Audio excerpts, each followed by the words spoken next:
Water is essential for the growth of plants. It is imperative that a nursery grower have readily available a consistent source of high-quality water.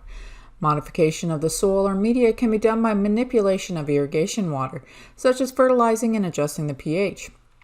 Care should be taken to prevent contamination of the surface water or groundwater, and water should be recycled if possible. Water properly applied can be used to protect plants from frost protection. I'm Dr. DeBusk, and this video discusses ways to modify the irrigation water for nursery production. Irrigation systems can be used to apply most water-soluble fertilizers, a process called fertigation. Fertigation saves labor and permits greater control over levels of nutrition. Many growers apply small quantities of fertilizer, especially nitrogen, at each watering. Others fertigate at intervals up to once per week. When using fertigation, it is necessary to test soils on a regular basis, keep accurate records, and adjust the fertilizer program to the condition of the crop and the environment. Phosphorus and iron or magnesium will precipitate if added to the same solution. Therefore, minor elements and phosphorus are applied in alternating fertigation cycles. Most soluble forms of nitrogen, except those that contain free ammonia, can be applied via fertigation. Three common nitrogen salts, ammonium nitrate, ammonium sulfate, and potassium nitrate, can be used when applied at recommended rates. The common potassium salts, potassium chloride, potassium sulfate, potassium nitrate, and potassium carbonate, are all soluble in water and can be applied through fertigation, particularly on container-grown plants. Most of the common fertilizer salts of phosphorus are relatively insoluble and, if introduced into the irrigation system, may clog the smaller sprinkler heads. The soluble forms of phosphorus should be used for fertigation of container-grown plants, but not in combination with iron or magnesium. Soluble forms of phosphorus are likely too expensive for use in the fertigation of plants grown in field culture. Most of the other nutrient elements can be applied through the irrigation system, but it is rarely necessary. Most agricultural soils have a sufficient supply of other nutrient elements for field-grown nursery stock. Other nutrient elements should be added to the medium at the time of soil preparation for container production. There are various types of proportioners or injectors. These mechanical devices are designed and constructed to combine specific amounts of concentrated stock solutions and water in various predetermined ratios. For example, when one unit of stock solution is combined with 99 units of water, forming a total of 100 units, the proportioner is listed as having a dilution ratio of 1 to 100.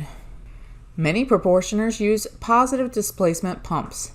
Positive displacement units inject a measured quantity of stock solution into a measured volume of water with the aid of pistons of varied stroke length and cylinders of known diameters and lengths.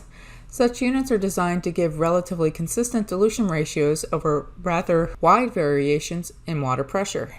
Examples include Dosatron, Dosmatic, Anderson, Smith, and Gawa. The major advantages gained by utilizing proportioners are that fertilizer can be applied uniformly at a known concentration specified for the species and for the prevailing climatic condition. The fertilization and watering occurs at the same time, saving labor, and the loss of plants due to excess soluble salts is minimized. Fertilizer concentration may be stated in any one of a number of methods, but one of the best for constant feeding is to state the concentration in parts per million, ppm. The most common concentrations used for fertilizer containing growing plants are 50, 100, and 200 ppm. The number of ounces per gallon of water can be calculated using the formula on the slide. Often this information can be found on water-soluble fertilizer labels, such as the one on the slide. An increasing number of container nurseries recycle water successfully, and its success is based on carefully monitoring water quality, which can vary greatly. For example, storm runoff from roofs is generally of high quality and usually does not need disinfection, while water collected from nursery production areas is much poorer in quality because it often contains nutrients, floating potting substrate constituents, humic acid, agricultural chemicals, and possibly plant pathogens. To make it suitable for reuse, this water may have to be pre-treated to remove contaminants such as litter and silt, disinfected to remove plant pathogens, or it may have to be acidified to lower the pH to a more neutral level. This diagram shows a hypothetical ornamental production operation showing the ideal location of containment reservoirs, treatment areas, and other recommended management practices. All rainfall and irrigation runoff should flow to a containment reservoir. Note that the container and greenhouse production flow through a vegetative buffer in field production areas, which can in part be used to treat nutrient runoff and other contaminants. If you are considering incorporating a water recovery system into the nursery, be aware that daily fluctuations can occur in nutrient content of leachates, especially when fertigating. During a yearly production cycle, water quality should at least be monitored right after potting activities, once during the winter and summer periods, and once during dry or wet periods. It's essential that you measure electrical conductivity, EC, pH, and nitrate before reusing the recovered water on nursery production areas. The EC should be less than 1 decisiemens per meter square. Other parameters such as sodium chloride, bicarbonate alkalinity, boron, aluminum, iron, and copper should also be monitored if they are suspected to be a problem. To reiterate, the water may need to be treated before using. Treatment procedures to consider include clarification, filtration and storage, salinity management, the use of disinfection chemicals, etc. Irrigation water quality is a critical factor in the production of container-grown nursery plants. Poor quality water applied with overhead sprinkler irrigation can damage foliage, change potting substrate pH, or create unsightly foliar residues or stains. Poor quality water can clog microirrigation emitters and cause non-uniform applications.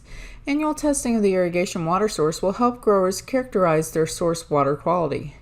If irrigation water and rainwater are collected and recycled, the water may need additional treatment to prevent plant disease depending on nursery stock. At times it may be necessary to acidify irrigation water. This is particularly true for container production nurseries that use water having an alkaline reaction, high pH. Injecting small quantities of sulfuric, phosphoric, or nitric acid can reduce the alkalinity of the irrigation water. The advantages of acidification are: 1. It prevents a gradual increase in the soil reaction, pH, from carbonate accumulation. 2. It permits injection of one or more anions essential for plant growth with minimum modification of salt concentration. 3. It minimizes plugging of small diameter irrigation equipment. And 4. It reduces sodium uptake by foliage in areas where sodium is a problem salt. Southern nurseries are periodically exposed to temperatures below freezing during the winter months. Sprinkler irrigation systems can be used to protect some nursery crops from cold temperature injury. Some protection of plant roots can be obtained by irrigating container-grown and balled and burlap plants just prior to the onset of a predicted cold. The wet medium, when exposed to the cold temperatures, will take longer to freeze and will remain at the freezing point longer than if the media were dry. Irrigating the medium again shortly after the freeze will hasten the thawing and prevent desiccation injury. Protection of the stems and foliage of plants can be obtained by spraying with an overhead sprinkler irrigation system during the danger period. The sprinklers have to apply water uniformly to all of the foliage and must be capable of spraying water continually until the air temperature is above freezing. The applied water will freeze, and as it freezes, release heat known as latent heat of freezing. This liberated heat will protect the stems and foliage of plants down to about 15 degrees Fahrenheit, depending on the volume of water applied and wind speed. In conclusion, hopefully you learned how irrigation systems are modified to provide additional benefits to container and field-grown nursery plants. Fertigation, pH modification, recovery, and frost protection can be used to reduce costs and provide plants exactly what is needed for them to thrive.